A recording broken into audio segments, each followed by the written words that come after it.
Nah, ini formasi semilir, batuannya seperti ini ya, yang disebut formasi produk dari gunung berapi purba raksasa yang sumber atau fasies letusannya ada di wilayah Baturetno yang sekarang ya. Nanti mudah-mudahan saya bisa berkunjung ke sana untuk melihat dari dekat. Fasies erupsinya gunung api purba semilir itu ada di Waduk Parangjoho ya. Kalau orang di Wonogiri pasti paham Waduk Parangjoho, dan di sebelahnya juga ada waduk lebih kecil lagi. Nah, disitulah pusat erupsi yang orang sebut sebagai Gunung Purba Semilir. Produknya disebut sebagai formasi semilir yang bergerak dari wilayah Baturetno terus sampai ke Jogja sini.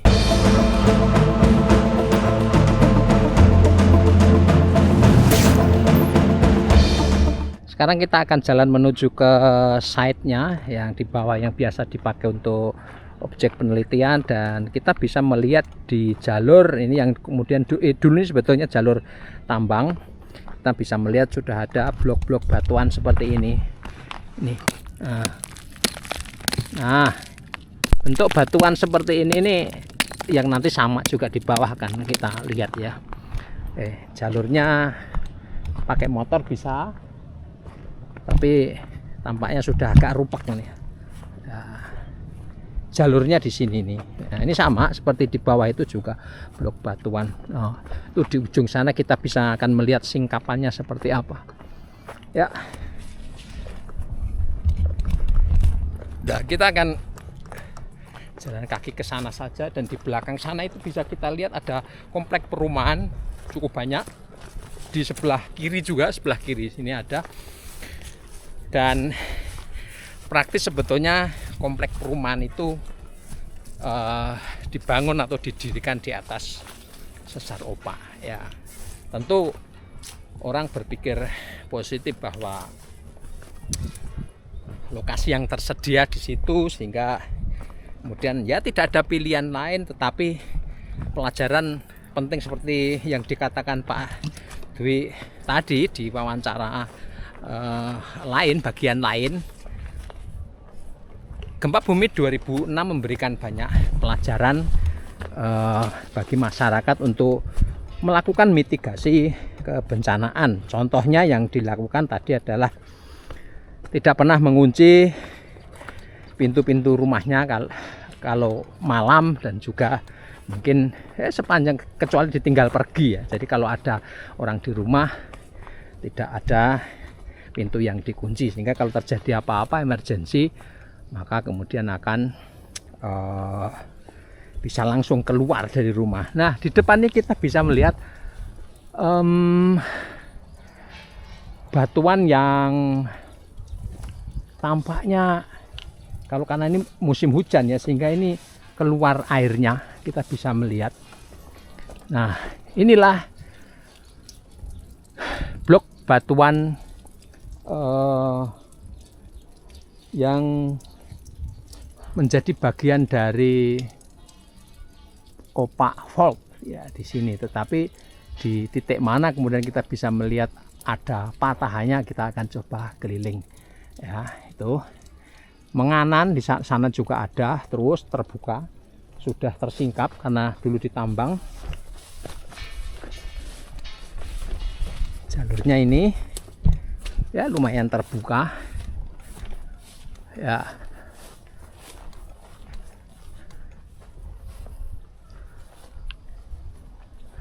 Nah, kita akan coba lihat dulu sampai ke sana seperti apa. Dan ini entah runtuh entah bagaimana, ini kita tidak tahu. Dan kalau warna ini sebetulnya warna aslinya bukan warna batuan, maksudnya warna batuannya itu tidak hitam seperti ini aslinya ya, karena berlumut dan kena air sehingga warnanya tampak hitam. Kita bisa melihat warna aslinya ya warna putih seperti itu atau keabu-abuan. Dan menurut para ahli ini adalah produk vulkanisme purba, hasil letusan luar biasa gunung yang kemudian disebut sebagai Gunung Semilir ya, atau kemudian produk pengendapannya, batuannya itu disebut sebagai formasi Semilir ya. Nah, mungkin kita akan bercerita di kesempatan yang lain, karena dari hasil penelitian batuan formasi Semilir ini berasal dari sumber letusan yang letaknya sangat jauh dari Jogja sini, yaitu ada di wilayah antara Wuryantoro dan Baturetno di Kabupaten Wonogiri. Jadi bisa kita bayangkan perjalanan material produk piroklastika atau letusan dari masa purba Gunung Semilir itu bisa jauh sekali sampai ke wilayah Jogja ini. Dan kemudian kalau kita bisa melihat dari dekat, formasi Semilir juga bisa kita lihat singkapannya di Berbah, yaitu persis dia akan berhimpitan dengan lava bantal ya, lava bantal yang produk breksi andesitik gitu ya, produk andesit, juga produk vulkanisme purba juga. Dia akan beririsan dengan formasi Semilir yang sebelah timur, dan sementara lava bantal yang andesitik itu berada di sebelah baratnya, terbelah oleh sungai. Oke, kita akan melihat dari dekat di sana apakah ada singkapan retakan patahan opak itu. Ya, kita coba mendekat lagi. Nah, ini contoh batuan yang sudah ambrol dari atas ya. Nah, warnanya karena ini juga udah kena air sehingga warnanya cenderung untuk menghitam di permukaan. Tapi kalau kita kupas di dalamnya, kita menggunakan palu yang lancip ujungnya ini, kalau orang nyebutnya ini palu geologi gitu, akan terlihat.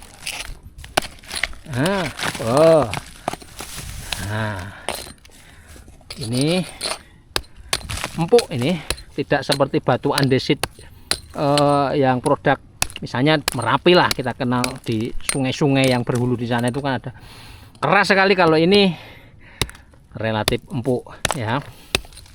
Nah, nih tuh, jadi batunya itu ada fragmen-fragmen kecil seperti ini. Kalau menurut ahli yang di singkapan besar itu kadang terlihat ada material batu apung ya, batu apung kemudian bercampur dengan material yang lain membentuk satuan formasi Semilir, dan inilah yang kemudian bertransportasi dari jauh di wilayah Wonogiri sebagai sumber erupsinya sampai ke wilayah Yogyakarta yang sekarang ya. Kita akan naik di sana, ada pola-pola yang secara khusus bisa kita lihat seperti ini. Jadi ini jelas bukan batu andesitik ya, yang ada yang basah, ada yang sifat asam seperti di Gunung Api Purba Langgeran. Nah, tapi ini ada kayak semacam garis-garis begitu, dan ini membentuk lapisan-lapisan ya, kayak kue lapis lah gitu ya. Dan ini ciri batuannya ya praktis tidak terlalu keras seperti batuan vulkanik yang produk gunung berapi yang kandungan asam dan basanya tinggi ya. Ini banyakkan batu tufa, batu tuf gitu, kemudian ada batu apung, lanau dan lain sebagainya ya. Nah, ini contohnya. Oke, kita akan melihat lebih atas lagi apakah memungkinkan kita ke sana, dan ternyata mungkin ya. Oke, di sini kita bisa melihat betul-betul terdapat sisipan ya. Tapi ini rawan ya. Ini lokasinya sangat rawan. Andai terjadi ya, kita tidak berharap ya, andai terjadi gempa atau semacamnya, potensi untuk bergugurannya itu tinggi. Nah, bisa dilihat di sini ada perbedaan yang ini. Nah, ini jelas perbedaan antara blok ini dengan yang ini, vertikal begitu, dan ini kemungkinan juga menunjukkan blok yang berbeda. Dan saya mengutip beberapa narasumber yang sudah menjelaskan ini, sesar opak itu memiliki panjang area 47 km terhitung dari daerah Parangtritis, pantai Parangtritis sana sampai ke perbatasan Gunung Kidul dan Kabupaten Klaten di Jawa Tengah. Jadi membentang dengan arah barat daya ke timur laut, jadi menyamping. Dan apa yang terjadi yang menjadi penyebab gempa-gempa di sesar opak ini adalah pergerakan pergeseran ya, jadi bergeser begitu antara patahan opak dengan blok batuan yang lain, itu bergeser, bukan tumbukan ya, tapi tumbuk tapi bergeser dengan arah mengiri begitu ya. Jadi blok batuan ini ke sana, kemudian blok yang batuan ke sini bergerak ke arah sini gitu. Jadi sesar geser gitu ya, sesar geser, bukan tumbukan. Kalau tumbukan itu kita bisa melihat mungkin polanya akan terjadi di sepanjang zona pertemuan lempeng antara Indo-Australia dengan lempeng Eurasia. Palungnya bisa kita lihat lewat peta di Google gitu, dia akan membentang dari sepanjang pantai barat Sumatera, pantai selatan Jawa, terus ke timur sampai ke selatan Bali, Nusa Tenggara, dan seterusnya. Nah, itu tumbukan lempeng dan terjadi biasanya ada di kedalaman tertentu, dan di sepanjang titik itulah yang kemudian kerap disebut ada potensi gempa-gempa megatrust, gempa super yang berkekuatan luar biasa dan daya rusaknya tinggi dan berpotensi memicu tsunami. Nah, oke. Kita akan lihat lagi yang konon disebut sebagai formasi semilir ya, ada di depan kita ini ya.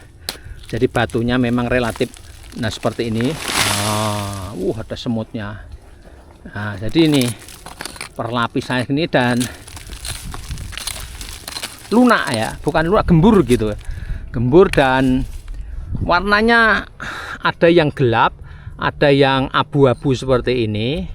Ya, kemudian ada yang agak kemerahan seperti ini. Ya, jadi ini berlapis-lapis berselang-seling dengan material batuan yang lain, tetapi ini masih satu masa, satu sejaman begitu. Ini dari abu-abu seperti ini, merahan, kemudian abu-abu lagi, terfragmental begini, merah lagi, abu-abu lagi, ini merah, abu-abu lagi, kemudian merah lagi, dan seterusnya. Sampai kemudian yang di bagian atas mungkin bagian dari produk masa setelah masa purba ya, mungkin di bawah 20 juta tahun dari sekarang begitu. Nah, ini formasi semilir, batuannya seperti ini ya, yang disebut formasi produk dari gunung berapi purba raksasa yang sumber atau fasies letusannya ada di wilayah Batu Retno yang sekarang ya. Nanti mudah-mudahan saya bisa berkunjung ke sana untuk melihat dari dekat. Fasies erupsinya gunung api purba semilir itu ada di Waduk Parangjoho ya. Kalau orang di Wonogiri pasti paham Waduk Parangjoho, dan di sebelahnya juga ada waduk lebih kecil lagi. Nah, disitulah pusat erupsi yang orang sebut sebagai Gunung Purba Semilir. Produknya disebut sebagai formasi semilir yang bergerak dari wilayah Batu Retno terus sampai ke Jogja sini. Nah, jangan bayangkan situasinya dulu ya, jutaan tahun yang berpuluh-puluh juta tahun lalu seperti sekarang. Dulu mungkin dia ada di perairan ya, gunung berapi itu ada di perairan, bisa perairan dalam sampai ke dangkal, dan kemudian setelah meletus hebat, produk erupsinya kemudian tertransportasi atau terbawa arus sampai ke wilayah. Ini melewati, kita juga bisa melihat ada formasi semilir di Klaten. Jadi kalau dari wilayah Klaten Selatan yang dataran itu kan kemudian akan naik di perbukitan Gunung Kidul bagian utara itu. Nah, formasi itu dia melewati jalur di bawahnya untuk sampai ke sini. Jadi mungkin terbawa oleh arus dan lain sebagainya. Itu formasi semilir. Ya, kita bisa melihat di sini. Nah, yang seperti itu. Ini yang rentan itu. Kalau ada garis patahan dari atas vertikal ke bawah, dari sana itu bisa kita lihat terus sampai ke bawah seperti ini. Ya, terus sampai ke bawah sana. Ini yang disebut sebagai sesar mendatar.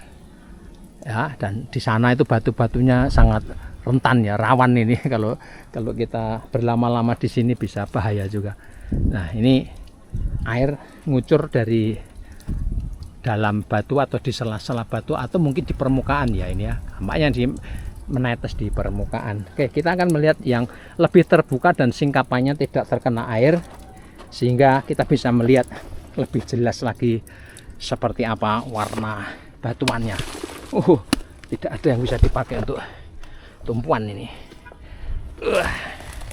Oke, nah di depan ini warnanya terang. Ya. Nah, kalau di sana tadi terkena air, yang di sini tidak. Jadi ini lapisan-lapisan batuan formasi semilir. Oh, seperti ini. Ini ya, selang-seling ada warna merah, ada ini. Kalau misalnya kita di sungai, kita bisa melihat ada apa ya namanya ya, yang sedimentasinya yang lembut begitu, warnanya abu-abu. Ini mungkin juga sama, kemudian mengandung